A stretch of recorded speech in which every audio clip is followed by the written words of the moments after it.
y a quand même quelque chose de très boule que j'ai vu dans les charts. Il y a quand même quelque chose de très boule que j'ai vu dans les charts. Et si ça se confirme, les gens, si ça se confirme,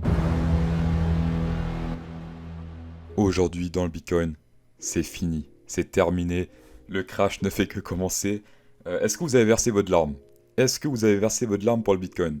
Alors moi, perso, je l'ai versé ce matin, parce que sinon on va m'accuser de négationnisme. Donc voilà, perso, moi j'ai fait mon devoir de citoyen. Plus sérieusement. La dernière fois, qu'est-ce que j'avais dit dans la vidéo d'il y a 3 jours, je crois. Donc là, on est environ ici, où la vidéo était sortie. J'ai dit, ok, on a le point vert, mais on cherche le W du coup, qui casse vers le haut. Il a essayé de faire une sorte de W dégueulasse, là, une petite montée, et après, bim, il s'est pété la gueule.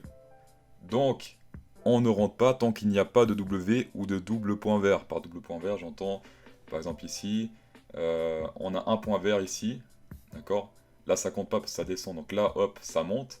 On veut un point vert ici, d'accord? Donc ici, théoriquement, on peut rentrer, et on se fait des bénéfices, d'accord? Vu qu'ici, merde, attendez. Hop, ici, il y avait un point vert, on rentre et on fait quelques bénéfices, d'accord? D'ailleurs, si on met le stop loss ici, on aurait pu rider jusqu'à tout en haut. Parce que le stop loss c'est toujours une bougie avant. Enfin bref. Mais dans tous les cas, ici on aurait pu se faire des bénéfices. Ici, si on aurait fait la même chose, point vert, il fait un W, point vert plus haut, on rentre ici. D'accord? Hop, et là on monte tout ça. Alors théoriquement, on peut vendre une partie là puisqu'il y a un point rouge. Et après, je vous déconseille d'entrer là parce que c'est quand même un peu haut. Mais on peut continuer à rider le truc vers le haut. Bah là c'est pareil, des fois ça passe pas, mais au moins on fait pas de perte. D'accord? Ou très peu en tout cas. Là, ceux qui ont acheté là, RIP votre porte-monnaie, hein. Je vous rappelle que je fais également huissier comme métier secondaire. Si jamais, enfin voilà, vous avez trop de meubles chez vous, une télé en trop, tout ça, vous m'appelez, y a pas de souci. Je peux vous dépanner sans problème. Bon, alors, regardez bien, moi je fais partie de ceux qui disent que l'histoire se répète. La dernière fois, ça s'est pas confirmé malheureusement, mais souvent dans les charts, d'accord, on peut pas toujours faire des trades gagnants, c'est comme ça. Mais souvent, deux charts qui se ressemblent, donc plus il y a de ressemblances, si c'est juste un W, enfin voilà, ça veut rien dire, mais plus il y a de ressemblances, plus il y a de chances que bah, ça se reproduise, la même chose. Et on peut comparer Bitcoin, Ethereum, XRP, même l'or, le Tesla, tout ce que vous voulez, on peut comparer.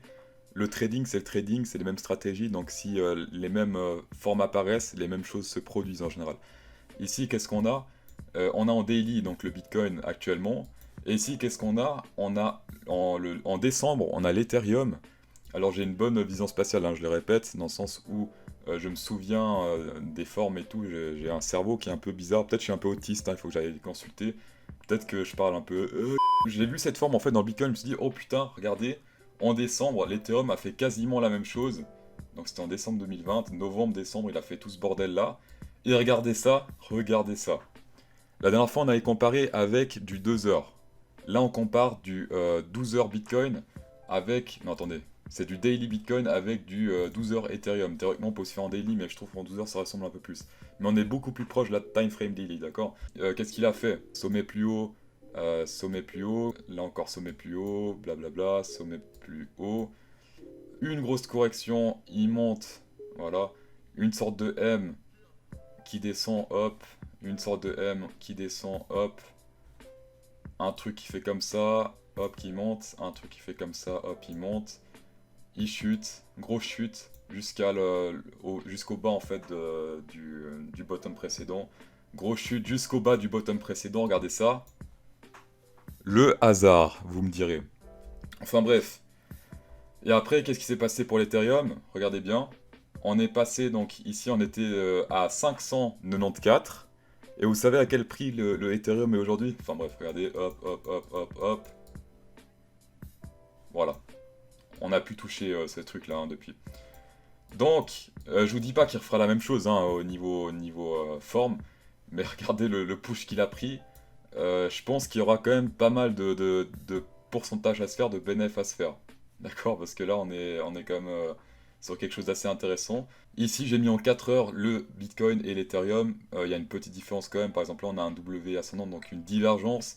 Ici, la divergence n'est pas présente, donc il y a encore des chances que ça descende. Hein. Il y a encore des chances que ça descende parce qu'en général, un gros crash ne se fait jamais en une étape. Là, par exemple, on n'a eu qu'un seul crash en fait. Et après, bah, ça monte. Ici, on a eu un crash, ça monte et ça recrache. Donc il y a des chances que ça remonte un peu comme ça, peut-être jusqu'à là, et après ça recrache encore plus. pour ensuite monter de manière d'éther et pouvoir faire cette divergence W ici qui monte. Voilà. En tout cas, comment entrer de manière sécurisée dans le Bitcoin actuellement? Je répète, ici on n'achète pas, pourquoi? Parce qu'il n'y a pas de W, il n'y a pas de deuxième point vert. Donc on fait soit il va faire ça, il va descendre, ça fait un point rouge, après un autre point vert va apparaître s'il remonte, d'accord? Soit il va descendre, il va se péter encore plus la gueule, et donc dans ce cas, bah, on n'achète pas, on rentre pas, on perd pas d'argent.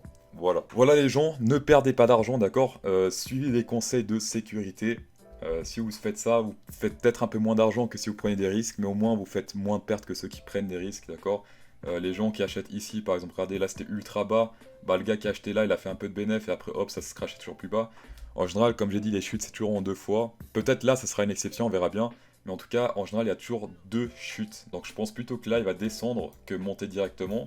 Mais on sait jamais. Mais on sait jamais. Mettez un pouce bleu si cette vidéo vous a aidé. Si vous avez apprécié cette vidéo. Et bonne soirée.